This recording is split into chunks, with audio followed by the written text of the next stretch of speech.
রাজকুমারী, ও রাজকুমারী, কে কে কে- কে ডাকছে আমায়?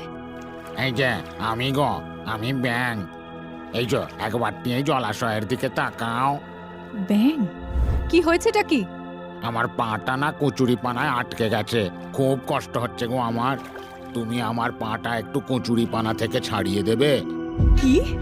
আমি তোর পা কচুরিপানা থেকে ছাড়াবো? বেহায়া ব্যাং, তোর এত বড় সাহস! তুই অচিনপুরের রাজকুমারীকে এই জলে নেমে তোর পা কচুরিপানা থেকে ছাড়িয়ে দিতে বলছিস? আসলে আমার খুব কষ্ট হচ্ছিল, তাই বলছিলাম। বেশ হয়েছে, থাক এভাবে পড়ে। রাগ করবেন না রাজকুমারী, আপনাকে কিছু করতে হবে না। আমি জলে নেমে ওই ব্যাঙটির পা কচুরিপানা থেকে ছাড়িয়ে দিচ্ছি। আহারে, কি কষ্টটাই না পাচ্ছে বেচারা।